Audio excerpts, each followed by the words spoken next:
Hey guys, welcome back to the channel. So finally ಇವತ್ತಿನ NXT show ಕೂಡ ಮುಗ್ದಿದೆ and NXT ಗೆ ನಮ್ಮ ಫೈನಲ್ ಬಾಸ್ ರಾಕ್ ಅವರ ರಿಟರ್ನ್ ಕೂಡ ನಮಗೆ ನೋಡೋದಕ್ಕೆ ಸಿಕ್ಕಿದೆ.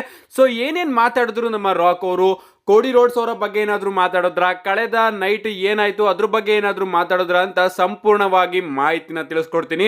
ವಿಡಿಯೋ ತುಂಬಾ ಇಂಟ್ರೆಸ್ಟಿಂಗ್ ಆಗಿರುತ್ತೆ, ಬನ್ನಿ ವಿಡಿಯೋನ ಶುರು ಮಾಡೋಣ.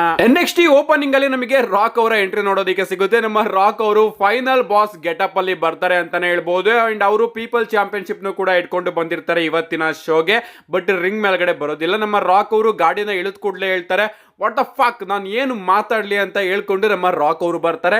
ಇದಲ್ಲದೆ NXT ಅಲ್ಲಿ ತುಂಬಾ ದೊಡ್ಡ ದೊಡ್ಡ ವಿಚಾರಗಳು ಕೂಡ ನಮಗೆ ನೋಡೋದಕ್ಕೆ ಸಿಕ್ತು. ಚಾಂಪಿಯನ್ಶಿಪ್ ಗಳ ಚೇಂಜ್ ಕೂಡ ನೋಡೋದಕ್ಕೆ ಸಿಕ್ತು.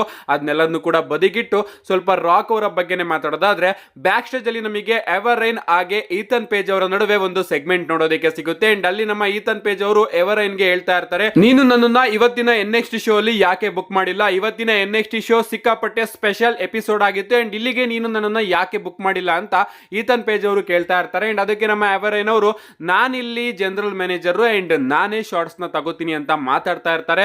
ಸಡನ್ ಆಗಿ ಅಲ್ಲಿಗೆ ನಮ್ಮ ಫೈನಲ್ ಬಾಸ್ ರಾಕ್ ಅವರ ಎಂಟ್ರಿ ನೋಡೋದಕ್ಕೆ ಸಿಗುತ್ತೆ.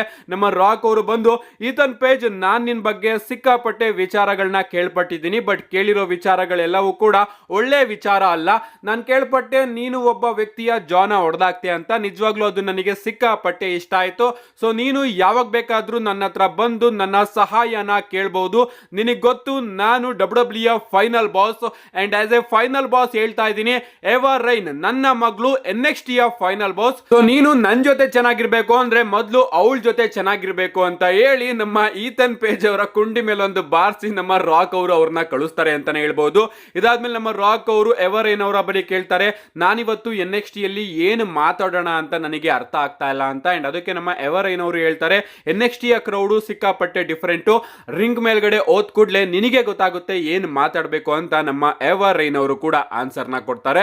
ಸೊ ನಮ್ಮ ರಾಕ್ ಅವರು ಇವತ್ತು NXT ಅಲ್ಲಿ ಬಂದು ಏನು ಮಾತಾಡ್ತಾರೆ ಅನ್ನೋದೇ ಸಿಕ್ಕಾಪಟ್ಟೆ ದೊಡ್ಡ ಪ್ರಶ್ನೆ ಆಗಿತ್ತು. ಇದಾದ್ಮೇಲೆ ನಮಗೆ ಶೋನ ಮೇನ್ ಇವೆಂಟ್ ನೋಡೋದಕ್ಕೆ ಸಿಗುತ್ತೆ. ಅಂಡ್ ಶೋನ ಮೇನ್ ಇವೆಂಟ್ ಅಲ್ಲಿ ಇನ್ನೇನು ಒಂದು 10 ನಿಮಿಷ ಇದ್ದಂಗೆ ರಾಕ್ ಅವರ ಎಂಟ್ರಿ ನೋಡೋದಕ್ಕೆ ಸಿಗುತ್ತೆ. ನಮ್ಮ ರಾಕ್ ಅವರ ಥೀಮ್ ಸಾಂಗು ಆ ಎಂಟ್ರಿಗೆ ನಾನೇ ಕಳೆದೋದೆ ಅಂತಾನೆ ಹೇಳ್ಬೋದು.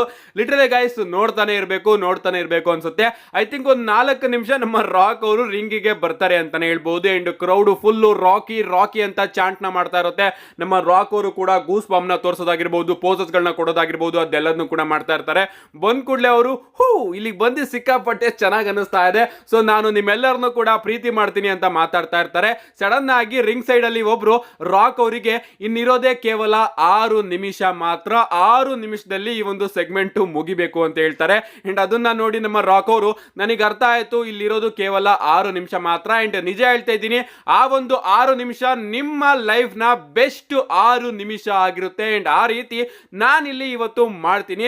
ನಿಜ ಹೇಳ್ಬೇಕು ಅಂದ್ರೆ ನನಗೆ WWE ಕಂಪನಿಯಲ್ಲಿ ಹಾಗೆ ಹೊರಗಡೆ ಸಿಕ್ಕಾಪಟ್ಟೆ ನಿಕ್ ನೇಮ್ಸ್ ಗಳಿದೆ. ಸ್ವಲ್ಪ ಜನ ನನ್ನನ್ನ ಪೀಪಲ್ ಚಾಂಪಿಯನ್ ಅಂತ ಕರೀತಾರೆ, most electrifying man in sports entertainment ಅಂತ ಕರೀತಾರೆ, ಸೆಕ್ಸಿಯೆಸ್ಟ್ ಮ್ಯಾನ್ ಅಲೈವ್ ಅಂತಾನೂ ಕೂಡ ಕರೀತಾರೆ. ಬಟ್ ಅದೆಲ್ಲದಕ್ಕಿಂತ ಮುಖ್ಯವಾಗಿ ನನಗೆ ಇಷ್ಟ ಆಗೋ ಒಂದೇ ಒಂದು ನಿಕ್ ನೇಮ್ ಏನಪ್ಪಾ ಅಂದ್ರೆ, jabroni beating, pie eating, etcetera etcetera and the final boss the Rock. ಇದು ನನಗೆ ಸಿಕ್ಕಾಪಟ್ಟೆ ಇಷ್ಟ. ನಿಜ ಹೇಳ್ಬೇಕು ಅಂದ್ರೆ ಕಳೆದ ವರ್ಷ ಈ ಒಂದು ಟೈಮ್ ಅಲ್ಲಿ ನಾನು ಕೋಡಿ ರೋಡ್ಸ್ ಅವರಿಗೆ ನಾಯಿ ಹೊಡೆದಂಗ್ ಹೊಡಿತಿದ್ದೆ. ಕೋಡಿ ಕ್ರೈ ಬೇಬಿಗಳಿಗೆ ಬೈತಾ ಇದ್ದೆ ಅಂಡ್ ಕೋಡಿ ರೋಡ್ಸ್ ಅವ್ರನ್ನ ಅಟ್ಟಾಡಿಸ್ಕೊಂಡು ನಾನು ಹೊಡಿತಾ ಇದ್ದೆ. ಅಂಡ್ ಆಗ ನಾನು ಎಲ್ಲೇ ಹೋಗ್ಲಿ, ಯಾವ ಜಾಗದಲ್ಲೇ ನಿಂತಿರ್ಲಿ, ಫ್ಯಾನ್ಸ್ಗಳು ಒಂದು ಮಾತಾಡೋರು, ನೀನ್ ಯಾಕೆ ಕೋಡಿಗೆ ಅಷ್ಟೊಂದು ಹೊಡಿತೀಯಾ, ನೀನ್ ಯಾಕೆ ಕೋಡಿ ರೋಡ್ಸ್ ಅವರಿಗೆ ಅಷ್ಟೊಂದು ಹಿಂದೆ ಬಿದ್ದಿದ್ಯಾ, ಅವರ ಮೇಲೆ ಅಟ್ಯಾಕ್ ಮಾಡಬೇಡ ಅಂತ ನನ್ನ ಹತ್ರ ಬಂದು ಮಾತಾಡೋರು. ಅಂಡ್ ಅದನ್ನೆಲ್ಲ ನಾನು ಕೇಳಿಸ್ಕೊತಾ ಇದ್ದೆ. ಅಂಡ್ ಅದಕ್ಕೋಸ್ಕರ ನಾನು ಕಳೆದ ನೈಟ್ ಮಂಡೇ ನೈಟ್ ರಾಲಿ, ನೆಟ್ಫ್ಲಿಕ್ಸ್ ಎಡಿಷನ್ ಮಂಡೇ ನೈಟ್ ರಾಲಿ, ಕೋಡಿ ರೋಡ್ಸ್ ಅವರಿಗೆ ಅವರ ಫ್ಲವರ್ಸ್ ನ ಕೊಟ್ಟೆ. ಅವನು 1 ವರ್ಷ ಈ ಒಂದು ಕಂಪನಿನ ಏನು ನಡೆಸ್ಕೊಂಡು ಬಂದಿದ್ದಾನೆ, ಅದಕ್ಕೋಸ್ಕರ ನಾನು ಅವನಿಗೆ ಹೊಗಳುತ್ತೆ. ಅಂಡ್ ಅದನ್ನ ಕೇಳಿಸ್ಕೊಂಡು ಫ್ಯಾನ್ಸ್ಗಳು ಏನ್ ಮಾತಾಡಿದ್ರು, ಕೋಡಿ ಕ್ರೈ ಬೇಬೀಸ್ಗಳು ಏನ್ ಮಾತಾಡಿದ್ರು, ನೀನ್ ಯಾಕೆ ಕೋಡಿ ರೋಡ್ಸ್ ಅವರ ಜೊತೆ ಚೆನ್ನಾಗಿದ್ಯಾ, ನೀನ್ ಯಾಕೆ ಕೋಡಿ ರೋಡ್ಸ್ ಅವರ ಜೊತೆ ಟಕೀಲಾ ಕುಡಿತಿದ್ಯಾ ಅಂತ ಮಾತಾಡೋದಕ್ಕೆ ಬಂದ್ರು. ನಿಜ ಹೇಳ್ಬೇಕು ಅಂದ್ರೆ ನೀವು ನಿಮ್ಮ ರೋಲ್ ನ ನೋಡ್ಕೊಂಡು ನೀವು ಅಲ್ಲೇ ಇರಿ, ನಾನಾಗೋದಕ್ಕೆ ಬರಬೇಡಿ. ಅಂಡ್ ರೋಡ್ ಟು ರಸಲ್ ಮೀನಿಯಾಗೆ ರಾಕ್ ರೈಡ್ ನ ನೀವು ಎಂಜಾಯ್ ಮಾಡಿ ಅಂತ ನಮ್ಮ ರಾಕ್ ಅವರು ಮಂಡ್ಯ ನೈಟ್ ರೋಲಿ ಅವರು ಆ ರೀತಿ ಮಾಡಿದ್ಕೆ ಯಾರ್ಯಾರು ಬೇಜಾರ್ ಮಾಡ್ಕೊಂಡು ಕಂಪ್ಲೇಂಟ್ ಮಾಡ್ತಾ ಇದ್ರು ಅವರೆಲ್ಲರ ಬಾಯಿನ ಮುಚ್ಚಿದ್ರು ಅಂತಾನೆ ಹೇಳ್ಬಹುದು. ಇದಾದ್ಮೇಲೆ ಹೇಳ್ತಾರೆ, ನನಗೆ ತುಂಬಾ ದಿನ ಹಿಂದೆನೆ ಗೊತ್ತಿತ್ತು ನಾನು NXT ಗೆ ಬರ್ತಾ ಇದೀನಿ ಅಂತ. ಯಾಕಂದ್ರೆ ನಾನು ನಿಕ್ ಖಾನ್ ಆಗಿರ್ಬೋದು, ಟ್ರಿಪಲ್ ಎಚ್ ಆಗಿರ್ಬೋದು, ಎಲ್ಲರಿಗೂ ಕೂಡ ತಿಳಿಸಿದ್ದೆ ಮಂಡ್ಯ ನೈಟ್ ರೋ ನೆಟ್ಫ್ಲಿಕ್ಸ್ ಎಡಿಷನ್ ಸೆಲೆಬ್ರಿಟಿ ಶೋಗೂ ಕೂಡ ನಾನು ಹೋಗ್ತೀನಿ. ಅಂಡ್ ಅದಾದ್ಮೇಲೆ ನಾನು ಫ್ಯಾನ್ ಶೋನ ನೋಡೋದಕ್ಕೆ NXT ಗೂ ಕೂಡ ನಾನು ಹೋಗ್ತೀನಿ ಅಂತ. ಅಂಡ್ ಆ ಒಂದು ಐಡಿಯಾ ಅವರಿಗೆ ಇಷ್ಟ ಆಗಿ ಇದು ಗುಡ್ ಐಡಿಯಾ, ನೀನು ಹೋಗ್ಬಹುದು ಅಂತ ಹೇಳಿದ್ರು. ಅಂಡ್ ಅದಾದ್ಮೇಲೆ ನಾನು ನನ್ನ ಮಗಳು ಎವಾ ರೈನ್ ಬಳಿನೂ ಕೂಡ ಮಾತಾಡಿದೆ. ನನಗೆ ಹೋಗ್ಬಿಟ್ಟು NXT ಯಲ್ಲಿ ಏನು ಮಾತಾಡೋಣ ಅಂತ ಗೊತ್ತಾಗ್ತಾ ಇಲ್ಲ ಅಂತ ಎವಾ ರೈನ್ಗೆ ಹೇಳಿದೆ. ಅಂಡ್ ಎವಾ ನನಗೆ ಹೇಳಿದ್ಲು, ಅಲ್ಲಿಗೆ ಹೋಗು ಸಾಕು, ಅಲ್ಲಿನ ಕ್ರೌಡು ನಿನಗೆ ಏನು ಮಾತಾಡಬೇಕು ಅಂತ ಅಲ್ಲೇ ಹೇಳ್ಕೊಡ್ತಾರೆ ಅಂತ. ಅಂಡ್ ಅದು ನನಗೆ ಇವಾಗ ಗೊತ್ತಾಯ್ತು. ನಿಜವಾಗ್ಲೂ ಈ ಒಂದು ಕ್ರೌಡ್ ಅಲ್ಲಿ ಎಷ್ಟು ಎನರ್ಜಿ ಇದೆ ಅಂತ ಗೊತ್ತಾಯ್ತು. ಮಂಡ್ಯ ನೈಟ್ ರೋ ಒಂದ್ ರೀತಿ ಡಿಫರೆಂಟ್ ಆಗಿತ್ತು. ಅಲ್ಲಿ ಸೆಲೆಬ್ರಿಟಿಗಳಿದ್ರು, ಅಲ್ಲಿಗೆ ನಾನು ಯಾವಾಗ ಬೇಕಾದ್ರೂ ಹೋಗ್ಬೋದು. ಬಟ್ ಇಲ್ಲಿ ಫ್ಯಾನ್ಸ್ ಗಳ ಮುಂದೆ ಬಂದು ಮಾತಾಡೋದು ನಿಜವಾಗ್ಲೂ ಸಿಕ್ಕಾಪಟ್ಟೆ ಕಷ್ಟ. ಅಂಡ್ ಇಲ್ಲಿಗೆ ಬರೋದು ತುಂಬಾನೇ ಕಷ್ಟ.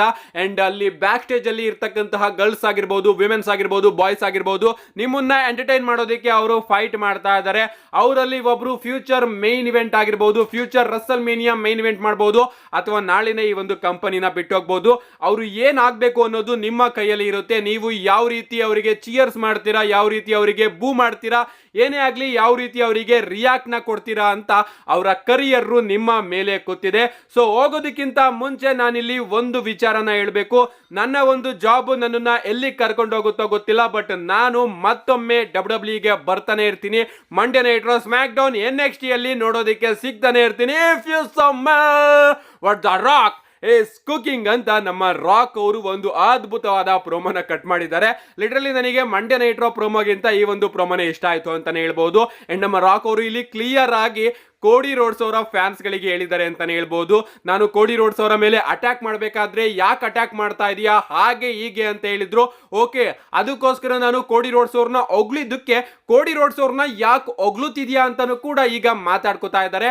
ಸೊ ನಿಮ್ಮ ಸ್ಥಾನ ಏನಿದೆ ಅದನ್ನ ನೀವು ಸುಮ್ಮನೆ ಕೂತ್ಕೊಂಡು ನೋಡಿ, ನಿಮ್ಮ ಸ್ಥಾನದಲ್ಲಿ ನೀವು ಇದ್ದು ನೋಡಿ. ರಸಲ್ ಮೇನಿಯಾನ ನಮ್ಮ ಕೈಗೆ ಬಿಡಿ. ಅಂಡ್ ನಾನು ಕೊಡೋ ಅಂತಹ ರೈಡ್ ನ ನೀವೆಲ್ಲರೂ ಕೂಡ ಎಂಜಾಯ್ ಮಾಡಿ ಅಂತ ನಮ್ಮ ರಾಕ್ ಅವರು ತಿಳಿಸಿದ್ದಾರೆ. ಸೊ ಇದರಿಂದ ಒಂದು ರೀತಿಯಲ್ಲಿ ಅವರು ಕ್ಲಿಯರ್ ಮಾಡಿದ್ದಾರೆ, ರಸಲ್ ಮೇನಿಯಾಗೆ ನಾನೊಂದು ರೈಡ್ ನ ಕೊಡ್ತಾ ಇದ್ದೀನಿ ಅಂತ. ಅಂದ್ರೆ ರಸಲ್ ಮೇನಿಯಾದಲ್ಲಿ ಅವರು ಪ್ರಾಬಬ್ಲಿ ನೋಡೋದಕ್ಕೆ ಸಿಗ್ತಾರೆ ಅಂತ.